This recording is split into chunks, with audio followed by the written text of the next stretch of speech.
Olá, sejam bem-vindas e bem-vindos a mais um CESP Entrevista. Hoje recebemos a jornalista e ambientalista Fabiola Lago, que é moradora do bairro do Butantã, na capital paulista, conselheira eleita do Parque Previdência e integrante das coordenações da Rede Ambiental Butantã e do movimento Nova Raposo Não. E ela conversa conosco exatamente sobre essa mobilização que vem denunciando os graves problemas socioambientais que serão causados pelo projeto do governo estadual, que prevê a ampliação da Raposo Tavares, com a implantação de vários pedágios ao longo da rodovia, com as consequentes desapropriações e supressão de áreas verdes, além de impactos sobre córregos e áreas de proteção permanente. Fabiola, seja muito bem-vinda e muito obrigada por estar conosco para nos explicar que projeto é esse e por que ele não deve prosperar. Rita, muito obrigada pelo convite, né? Muito importante a gente ter o máximo de espaço, principalmente com tempo suficiente para explicar, né, a dimensão desse projeto, a dimensão do seu impacto e divulgar, porque realmente a maioria da população desconhece, né, o que vai ser feito, o que está proposto. Eu vou, se você me permite, vou dar um breve histórico.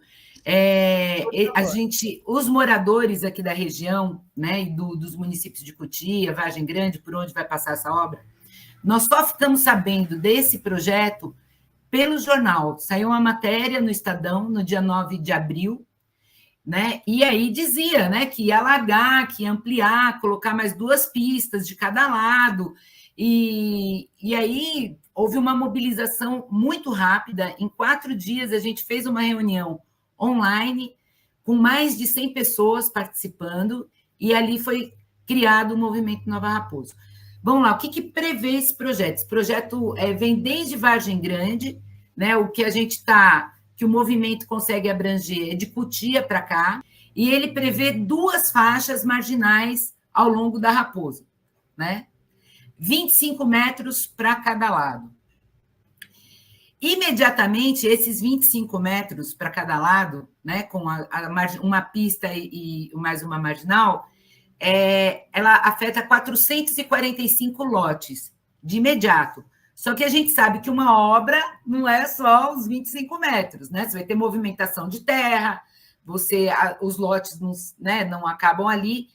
Então, se a gente amplia isso para 300 metros, 150 metros para cada lado de impacto, né, são 10 mil lotes que serão afetados diretamente, de alguma forma, com essa obra. Ela atravessa 7 parques municipais, 1 parque estadual, e com eles córregos, nascentes, milhares de árvores, né?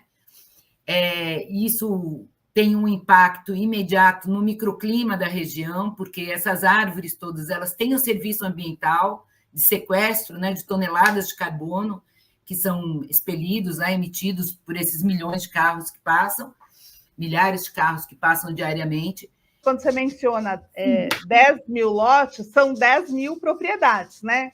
Residências, estabelecimentos comerciais. Escolas, empresas, casas de repouso, 3 casas de repouso vão ser desapropriadas.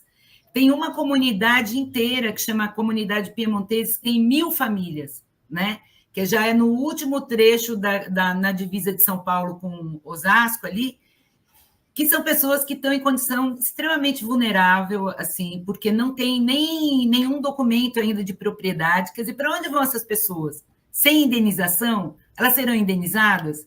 Sabe? Então, é muito cruel, assim, é muito cruel também com essa população mais pobre, que tem menos condições de se mobilizar, menos tempo de se reunir, menos acesso à informação. Então, se a gente pega, assim, mesmo a classe média alta, não tem conhecimento desse projeto, você imagina quem mora numa situação periférica, que tem pouco acesso à comunicação.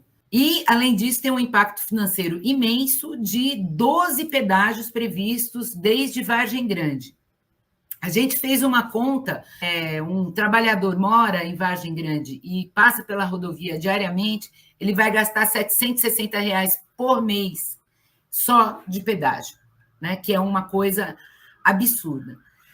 Bom, um aspecto muito importante que a gente sempre fala, assim, a Raposo Tavares, há muitos anos, ela já deixou de ser uma rodovia, né?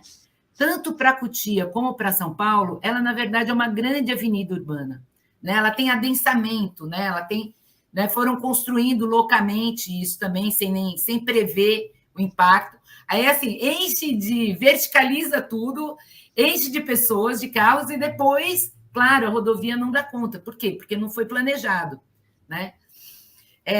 Com essa obra, eles esperam... A projeção é de 111 mil carros a mais.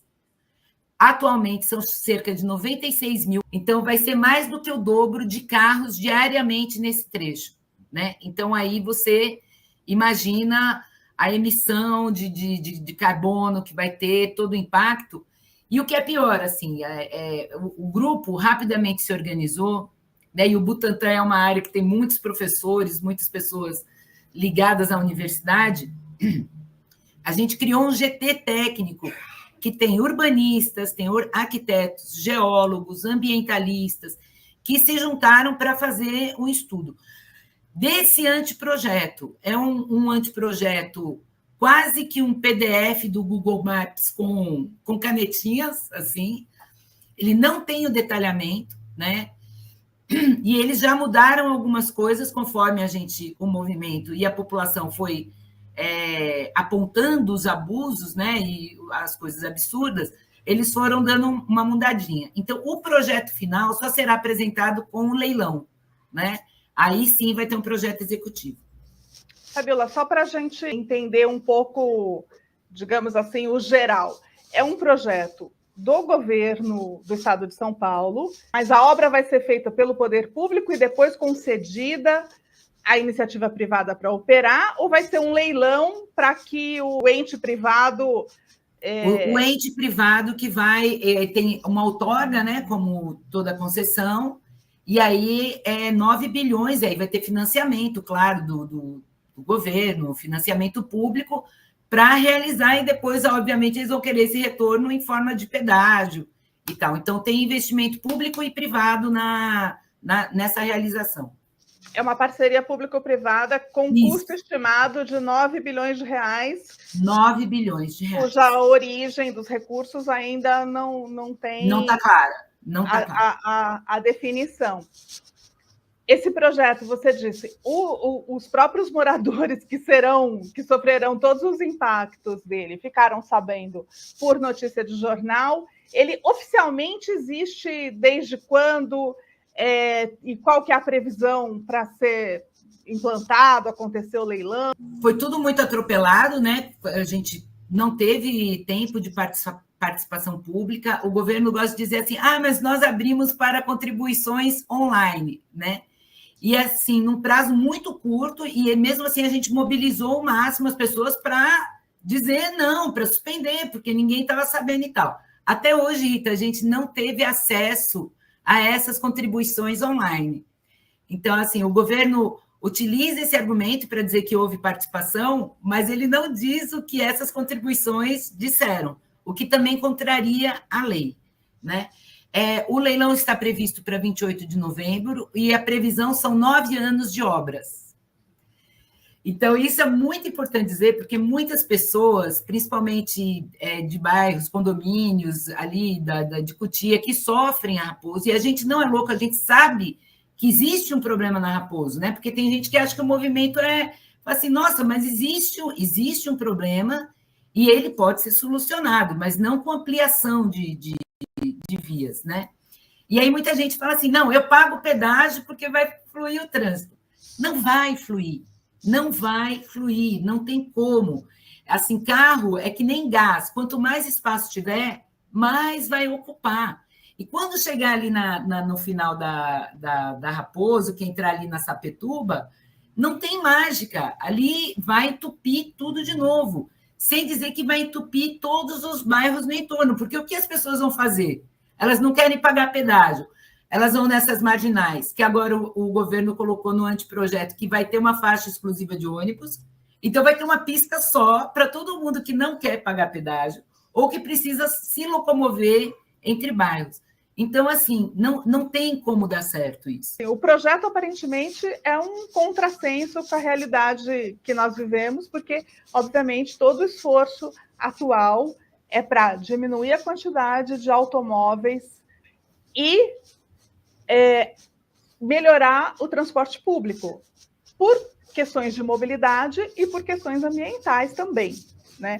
Esse é um projeto que incentiva o uso do automóvel. Sim, rodoviarista, anos 60, assim, anos 60 e 70. Tem um caráter aí de desigualdade, porque quem tiver condições de arcar com esse preço dos pedágios vai trafegar pela via, e quem não tiver vai ter que ficar ali num congestionamento talvez pior que o atual nessa faixa marginal. Mas o governo explica por que esse projeto é simplesmente uma oportunidade de oferecer uma concessão para a iniciativa privada? Tem alguma justificativa?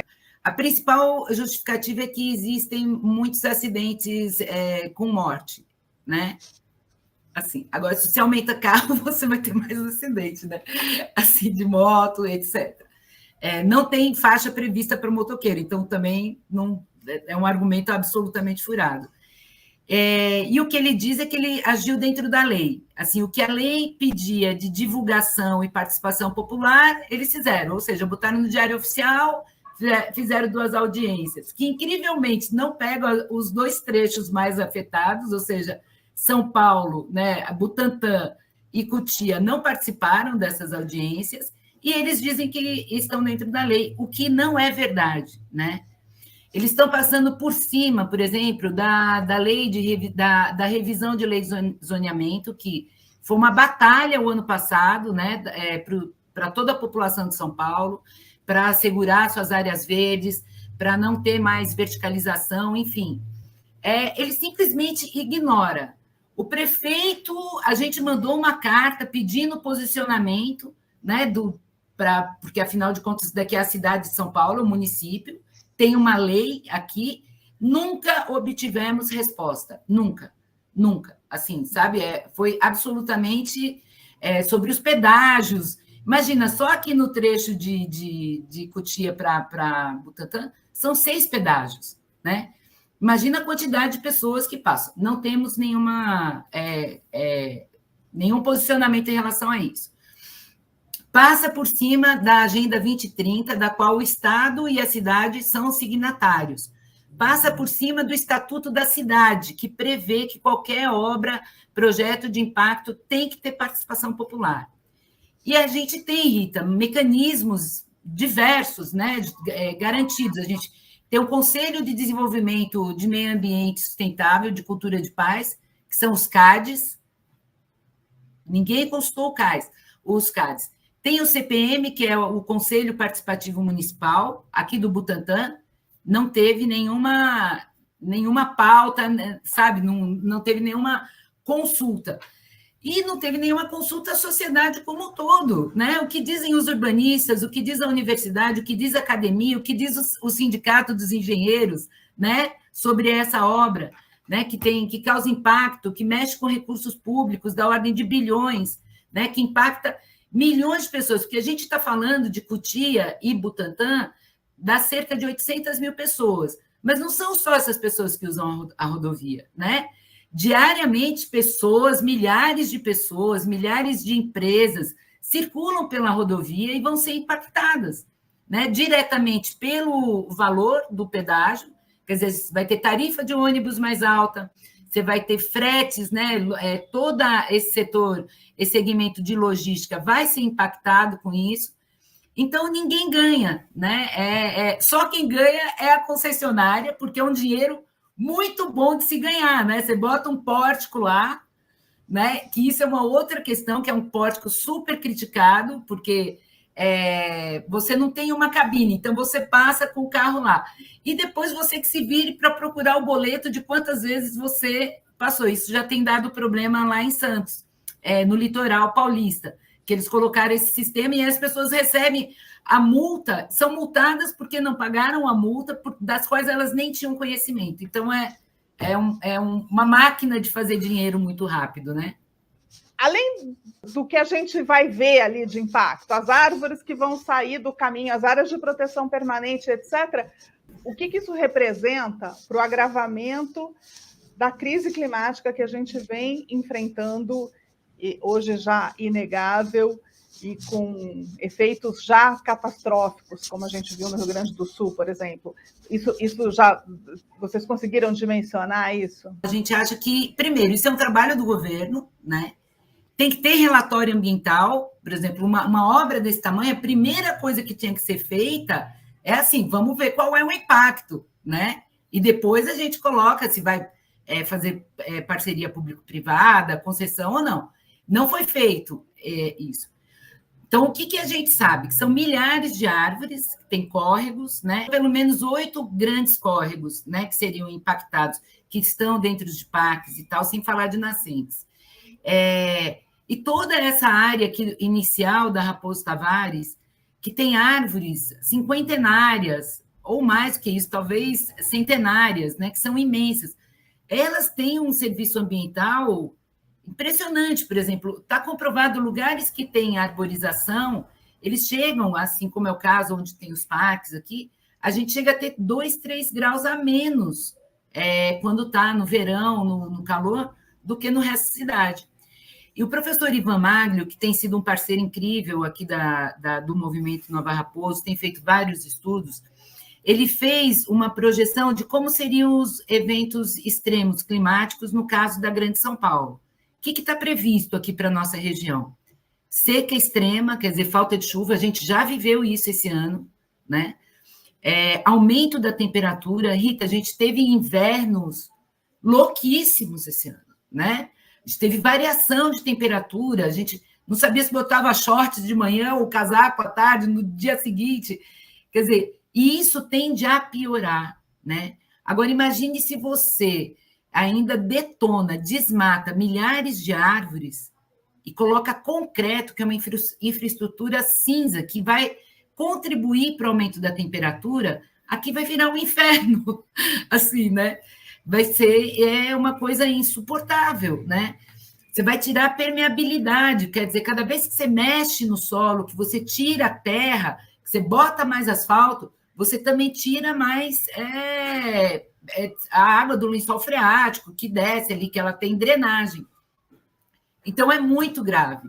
E sem dizer que se a gente corre o risco do quê? De chuvas extremas também.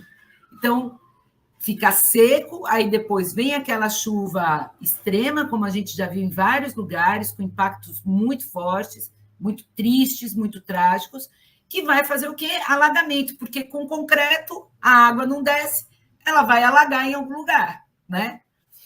O que o movimento está fazendo para impedir o projeto? Se o objetivo é esse mesmo, impedir que o projeto aconteça de toda forma, que ele seja reformulado, e como tem sido aí a mobilização, como tem avançado esse esforço? Olha, o movimento ele ainda é pequeno diante do tamanho da luta, né? Da obra que a gente quer impedir. Mas, assim, em 2 meses, assim que a gente fez a primeira reunião, nós tivemos a adesão de 80 entidades, movimentos e associações de moradores. Hoje já são mais de 100, né? Assim, que tem CNPJ, telefone e que aderiu ao projeto, né? Nós fizemos um abaixo-assinado pela Change.org, quem quiser é só botar Change.org/ Nova Raposo Não. A gente tem feito plenárias mensais, presenciais, que congregam cerca de 100 a 150 pessoas, né? A plenária para a gente é um momento soberano, onde a gente decide os encaminhamentos e os próximos passos. E a gente tem arrecadado, né, contribuições. Agora mesmo, no último sábado, a gente fez uma feijoada para 100 pessoas, né, para conseguir arrecadar dinheiro, porque a gente tem feito panfleto, faixas, né? Se alguém passar aqui pela área do Butantã, vai ver que diversas casas têm um banner, né, escrito Nova Raposo Não. A gente tem adesão de postos de gasolina, né? Os postos de gasolina estão com faixas, né, ao longo da Raposo, porque eles vão ser extremamente prejudicados ou extintos, né? A gente fez agora, recentemente, uma pesquisa de opinião, né? Para saber, né? Essa área que vai ser impactada, qual o conhecimento real que essa população tem sobre detalhes do projeto, sobre a existência do projeto. E aí foi muito surpreendente os resultados que a gente teve, né? A gente contratou um instituto de pesquisa, Mira Pesquisa, para justamente ter completa isenção. Então, não foram pessoas do movimento que saíram com a prancheta na mão para evangelizar as pessoas. Foi feito por uma profissional, então as perguntas são isentas, e o resultado foi muito impactante. Em linhas gerais, o que a pesquisa apurou e que universo foi esse que foi pesquisado? Então, foi uma pesquisa feita por... o contratado foi pegar Cotia, né, e todos os distritos de Butantã e um trecho ali de Osasco, que também... Ou seja, por onde vai passar a obra, né? Foram entrevistadas 2.166 pessoas, né? Por telefone, por um sistema de tecnologia chamado URA, que é ativo, então ele vai rodando a ligação até as pessoas atenderem e completarem a pesquisa. Não conheciam o projeto Nova Raposo, nem sabiam do que se tratava, 63% de um universo de 2.166 pessoas. Então, isso é muito impressionante. Sequer sabem o que é essa obra, nem que existe uma obra chamada Nova Raposo. A gente achava que o pedágio, por exemplo, era a coisa que mais ia sensibilizar as pessoas. Para nossa surpresa, a pesquisa perguntou qual o impacto mais importante que você acha que essa obra vai ter. 30% responderam que é o impacto ambiental, né? Que é o desmatamento e todas as consequências, né? Intervenção nos parques, etc. 67% desse universo que respondeu à pesquisa dizem que vai agravar a crise climática, né? Ou seja, veja que sofisticado, né? Quem conhece o projeto, o que já percebe que esse projeto vai trazer de impacto.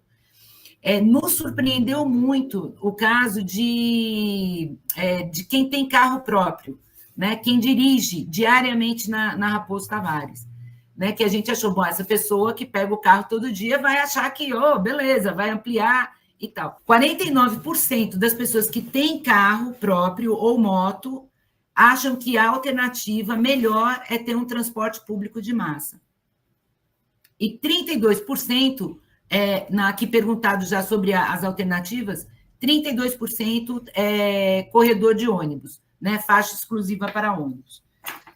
49% acham que vão ser afetados pelas desapropriações, né? Ou seja, das pessoas que foram pesquisadas, entrevistadas, conhecem o projeto, metade praticamente acha que vai ser desapropriada ou vai ser afetada de alguma forma pela desapropriação. 77% o impacto é negativo, apenas 23% acham que vai melhorar o trânsito, que é um impacto positivo. 38% desconhecem que haverá pedágio.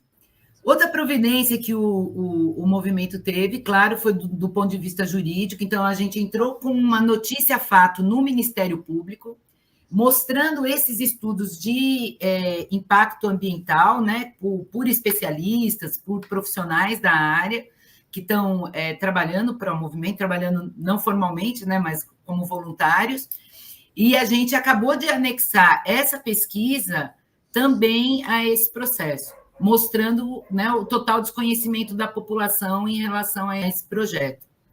Do ponto de vista jurídico, a medida é uma denúncia junto ao Ministério Público dos aspectos ambientais, principalmente agora a pesquisa reforça aí os argumentos. Aquilo que já tinha sido levantado do ponto de vista de estudo, agora praticamente se confirma com a pesquisa junto à população, né? Inclusive de alternativas, porque existem alternativas, né? A gente sabe que existe alternativa. Quer dizer, tem o metrô que está sendo feito. Claro, o metrô é uma coisa que demora muitos anos, mas tem a linha marrom, que vai levar daqui do Butantã, de São Paulo, até Cotia, né, a população. Então, tem algo que está em processo. Por que não fazer, por exemplo, os urbanistas que têm se debruçado sobre essa questão da mobilidade, o professor Ivan Maglio, por exemplo, que é da FAO, dos Estudos Avançados da FAO, ele já mostrou, o melhor seria o VLT, mais rápido, né? Com menor impacto, quer dizer, já é uma coisa que já pode ser implantada no meio da avenida, que levaria milhares, 7 ou 11 mil carros, que 95% é de uma pessoa só dentro do carro, né? Já poderiam pegar um VLT, quer dizer, um transporte público de qualidade, evitaria todo esse absurdo, esses recursos, né, esses bilhões, esse desmatamento, quer dizer, tem alternativa, né? Existe alternativa. Né? Existem ainda outras, uma das ideias do movimento é a gente promover seminários temáticos com especialistas para mostrar essas alternativas. Né? A gente não tem nenhuma alternativa aprovada em plenário, a não ser que é transporte público de massa. Isso é muito claro e evidente para todos nós. Quem discute mobilidade, inclusive numa cidade como São Paulo, que é uma cidade gigantesca, com 12 milhões de habitantes, as soluções para a mobilidade não residem apenas no transporte, no ir e vir. Está também de forma muito importante, na organização da cidade, na descentralização das cidades. Existem esses projetos da cidade de 30 minutos, da cidade de 15 minutos. Você precisa ter trabalho, educação, cultura, saúde, lazer. Equipamentos públicos, né?